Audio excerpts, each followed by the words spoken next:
जय रघुनाथ जी की। मैं कुंवर राजेंद्र सिंह नरूका, राष्ट्रीय अध्यक्ष श्री रामराज मिशन। बंधुओं, आज एक खास बात पर हम चर्चा करने जा रहे हैं और वो चर्चा है कि आखिर हमारे ऐतिहासिक प्रमाणों को और सबूतों को मिटाने के लिए ये राजनीतिक पार्टियां कटिबद्ध क्यों हैं? आखिर ये चाहती क्या हैं? अभी ताजा मामला कि एयरपोर्ट के बहाने कोटा के पास एक गांव है, उस गांव में एयरपोर्ट के बहाने KDA कोटा डेवलपमेंट अथॉरिटी ने राव सूरजमल जी हाड़ा की छतरी को ध्वस्त कर दिया। क्यों?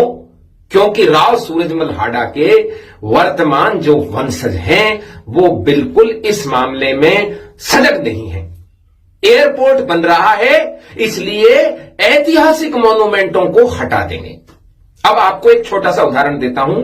IGI एयरपोर्ट दिल्ली में मैं खुद कम से कम 2003 से लेकर 2009 तक यानी 5-6 साल पोस्टेड रहा।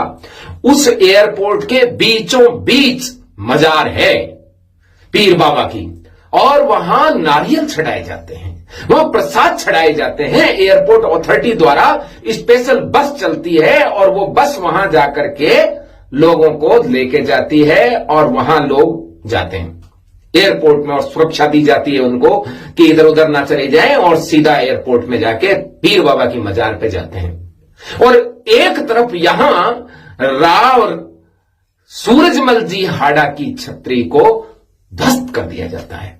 मैं उस गांव के लोगों का धन्यवाद देता हूं, जिनमें धाकड़ जाति के और गुर्जर जाति के हमारे भाई हैं, जिन्होंने भरपूर उसका विरोध किया, और आज कोटा कलेक्ट्रेट में वो लोग धरना भी दे रहे हैं। कई सौ आदमी इकट्ठे होकर धाकड़ गुर्जर समाज के सब लोग वहां पर पहुंचे हैं। उन सबको साधुवाद है और मैं उनको नमन करता हूं। लेकिन अब समझने की जरूरत यह है कि दिल्ली मेट्रो निकलती है और एक मस्जिद आ जाती है तो मेट्रो मोड़ दी जाती है। अकबर कहां से कहां क्या करने गया था, उसके पिलर लगे हैं तो हाईवे मुड़ जाते हैं। लेकिन यहां एयरपोर्ट जो है ऐसा आ जाता है कि सूरजमल जी की छतरी को ध्वस्त कर दिया जाता है। कोई बात नहीं है। सरकार किसकी है? सरकार तो हिंदूवादियों की है, राज्य में भी और केंद्र में भी। इसलिए अब क्षत्रिय बिल्कुल नहीं बोलेंगे। क्यों? कि उनके दिमाग में यह है ही नहीं कि ये पार्टियां हमारी पीठ में और छाती में दोनों में छुरा घोंपती हैं। वो इसमें कांग्रेस बीजेपी ढूंढेंगे, ये नहीं ढूंढेंगे कि ये सभी पार्टी एक ही है।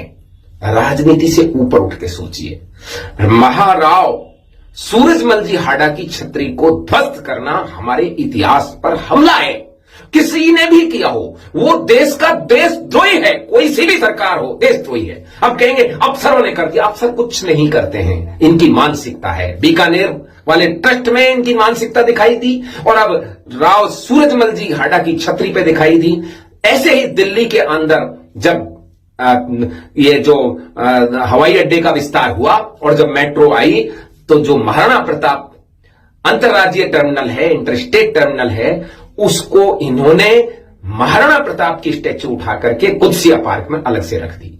और जब उसको दिल्ली की सरकार ने मांगा लगाने के लिए, तो चूंकि उस समय वहां सरकार जो नगर निगम में थी वो जिनकी थी, उन्होंने देने से मना कर दिया। लेकिन अब 2 साल से सैली ओबेरॉय इस समय मेयर है, अब दोबारा क्यों नहीं लगाई गई वो?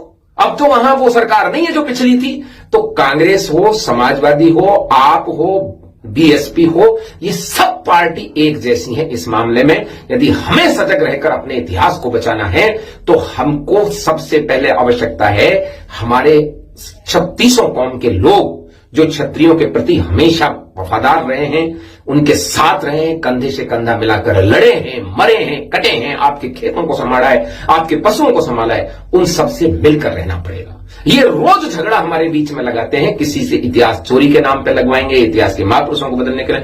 भारत का कोई भी समाज ऐसा नहीं है जो कहीं भी एक दूसरे के प्रति झगड़ना चाहे, लेकिन राजनीतिक लोग राजनीतिक षड्यंत्र के तहत उनको आपस में झगड़ा कराते हैं। अब राव सूरजमल जी की इस छतरी के लिए आए ना धाकड़ समाज के और गुर्जर समाज के लोग सबसे पहले। तो इस बात को समझने की जरूरत है कि हम सब साझा इतिहास है हमारा, और इस साझे इतिहास को बचाने के लिए ये केवल राजनीतिक पार्टियां हमारे खिलाफ हैं। ये हमारे विरुद्ध हैं और इसीलिए हमारे कुछ बहके हुए भाइयों को इधर वालों को भड़का देते हैं, कुछ उधर वालों को भड़का देते हैं और हम लड़ते रहते हैं। आपसे मैं ये अनुरोध करना चाहूंगा कि तुरंत प्रभाव से आप इधर उधर धरना प्रदर्शन करने के बजाय कोटा की जो लाडपुरा से एमएलए हैं, कोटा की महारानी हैं कल्पना राजे जी, वो स्वयं हाड़ा राजवंश की ही महारानी हैं, उनके पास जाइए और उनसे ये पूछिए आप इस्तीफा दे रही हैं या आप इस्तीफा मांग रही हैं। यदि ऐसा वो नहीं करते हैं तो इस बात को सबके सार्वजनिक रखें कि ये लोग महाराव के नाम पर, राव के नाम पर, राजा महाराजाओं के नाम पर एमएलए बन जाते हैं, लेकिन इतिहास को ये बिगाड़ते समय केवल मात्र विधानसभा और लोकसभाओं में ताली बजाते हैं। इतिहास इनका नहीं है, वो इनका तो कुछ बिगड़ेगा, इनको इतिहास के प्रति लगाव भी नहीं है। इनको तो इतिहास एक साधन है, संस्कृति एक साधन है जिसके सहारे से ये एमएलए एमपी बनते हैं।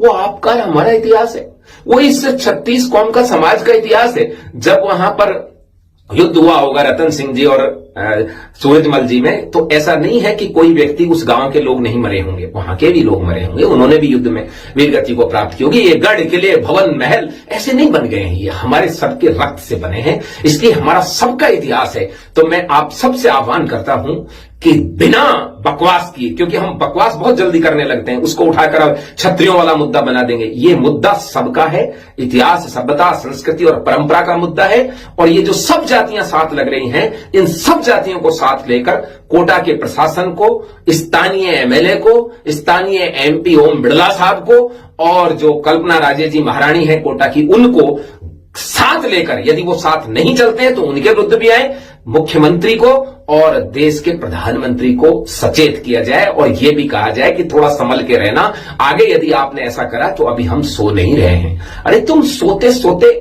सुस्ताते सुस्ताते तुम सोने लगते हो, सोते सोते तुम मरे की जैसी स्थिति क्यों मचाते हो? यदि तुम अपने आप को मरे हुए का आभास दोगे तो एक बात मैं बता देता हूं आपको, मुर्दे को कोई घर में नहीं रखता है। मुर्दा चाहे पिता का हो शरीर या भाई का हो या बेटे का हो, घर में नहीं रखा जाता, उसमें श्राद्ध हो जाती है, उसको शमशान में जाके फूंक के आया जाता है। इसलिए आप बैठे बैठे सुस्ताते हो, सुस्ताते सुस्ताते सोते हो और सोते सोते बेहोश जैसी स्थिति होकर मरे हुए का आभास दे रहे हो। आपके कोई लात मारता है, आपके कोई असर नहीं होता, तो मुर्दा बनोगे तो ये समाज के कंटक लोग और ये राजनीतिक लोग आपको और आपके इतिहास को शमशान में जाकर के फूंक के आ जाएंगे। इतनी सी बात कहना चाहूंगा। तुरंत प्रभाव से सब लोग सजग हो जाएं और 36 कौम को साथ देकर प्रशासन के खिलाफ संकनाद करें। जय रघुनाथ जी।